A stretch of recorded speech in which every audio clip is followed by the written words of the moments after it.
Hi everyone, this is my tutorial on building out your base in Empires and Puzzles. I don't claim to be an expert in the game. I've only been playing it about 3 months, really only seriously for about 2 months.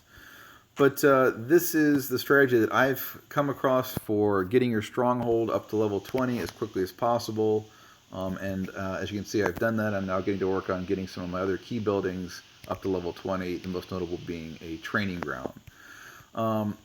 So as you're playing this game, you will quickly notice that it becomes progressively harder and more time-consuming to upgrade your buildings. And I think this is a very nice game. I've enjoyed playing it. My son and I are actually co-playing it together. But the biggest frustration I have with it is that it's quite obvious the game has been designed from stem to stern toward monetization. And I don't blame people for wanting to make money. It's what makes the great capitalist world go round. But the hurdles that they put in place in terms of getting your buildings, your base upgraded, and getting those top heroes and progressing them are just a little ridiculous in my mind. And really, the biggest frustration we've had, I've contemplated actually quitting a couple times, but I kind of got onto this roll with getting the base built out, and that's kind of what's kept me going.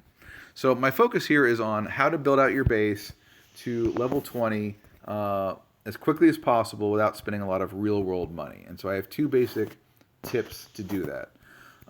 The first is, in terms of spending money, you're really going to have to spend some money.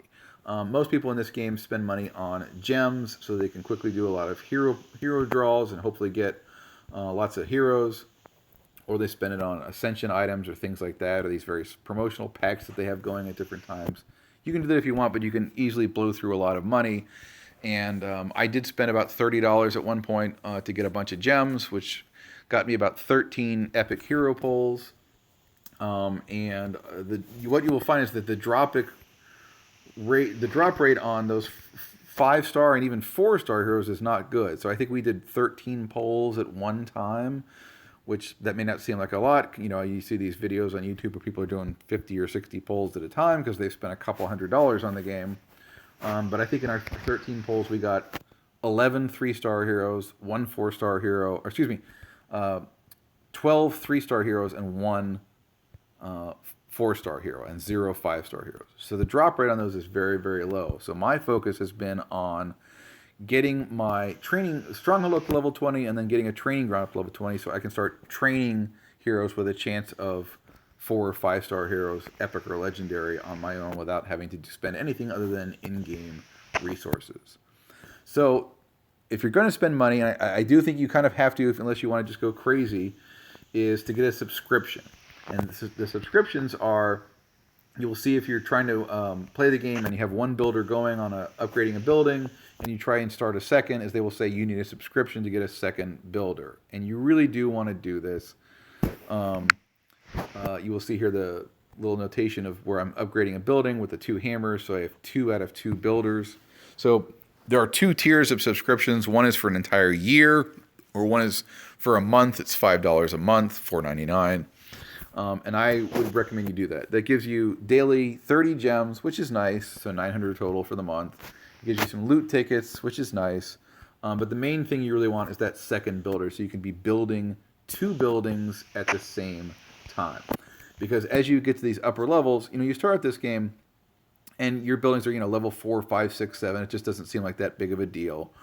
You always have the resources to do it, it seems like, and it doesn't take very long. Once you get to like levels 10, 11, 12, the wait times and the resources, it just goes up and up and up. I haven't done the math. It seems like it's about a 20% increase each level.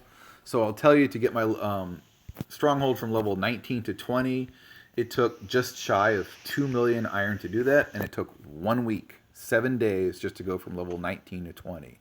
And I expect as I get to with my training ground and others, it's probably going to be similar levels.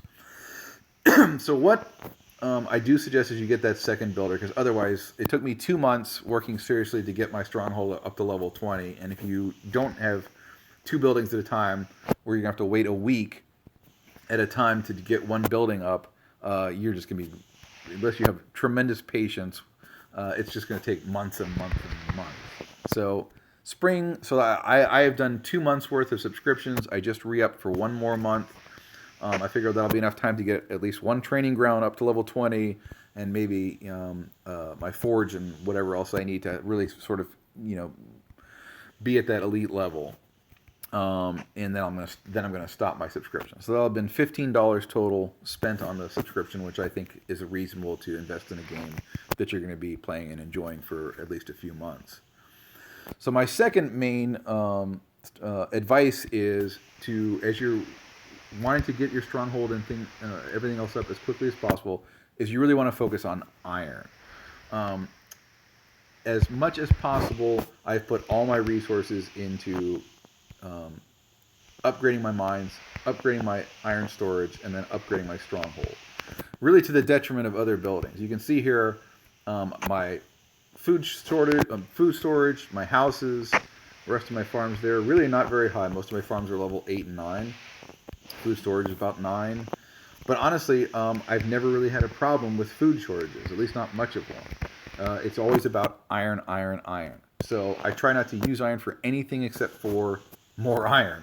So whenever, as you know, when you increase your stronghold every few levels, you open up a new area where you get 4 new building slots. But what you find is that they limit you on what you can build. So you can't just build 4 more iron storage to increase your capacity. You have to, you will get about 1 every, oh, well, you can see at level 20, so you get your last one at level 16 of your stronghold, you can build a 5th iron storage. And you can see going along here, I had to have 5 level 18 iron storage to upgrade my stronghold from level 19 to 20. That's the capacity that it took. So I try not to use my iron on any consumables for my forge, just potions. Didn't make any, as little as possible, making weapons and such that required iron. Just putting everything in. As soon as a new area opens up in a new building slot, I put in a mine or an iron storage as soon as they allow me to, and then just work on upgrading that. The last few levels of the stronghold, it's taking 3, 4, 5, 6, 7 days at a time to do that. So while my first builder is working on the stronghold, I always had my other builder working on either upgrading iron storage or upgrading a mine, and just putting everything into that. And I think by doing that, you can really, like I say, get the process. Took me about 2 months to get your stronghold up to level 20. Now I'm working on getting my training ground. Primary one is currently going from 15 to 16, so hopefully within the next couple of weeks I'll get and then I can hopefully start training my own level, my own 5-star, 4-star, and 5-star heroes, which I say is really key to the game. So I'm not going to really focus on heroes, just because this is a tutorial about building out your base. I'll show you my hero roster. There it is. It's decent. It's not great. I only have 1 5-star hero, Leonidas, which I got really just a random thing, through gathering enough gems through the daily gems from the subscription and, quest gems and such. We finally got enough, and just on a random single pull, got a 5-star. But we've not been able to ascend him because we just cannot get the ascension materials. I had 1 compass. I did finally use it on Cullen to get him up to his final ascension, just because he was the only one who had all the materials available, and my son and I were getting impatient, waiting around to get someone maxed out. So we went with him. So hopefully we will get another compass. We only got the 1 fine gloves. I think we used one other one on Colin. Here's the real sticking point, is the Orb of Magic. So I've been playing this game for 3 months. I've only ever gotten 1 Orb of Magic, and I just got it the other day. And this is, I've, beaten the Dark Lord. I've gotten as far as you can go in Season 2 now.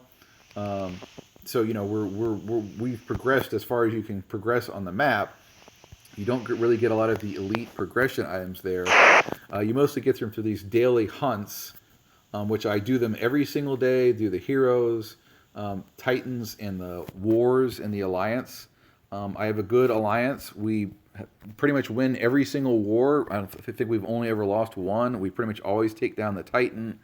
So I'm getting these hunt rewards, which are good, but have just not gotten the ascension materials we need to get up. But hopefully we can start training our own 4- and 5-star heroes, hopefully start getting more of those ascension materials, and getting to that sort of elite level of the game that we're kind of on the threshold of, I think.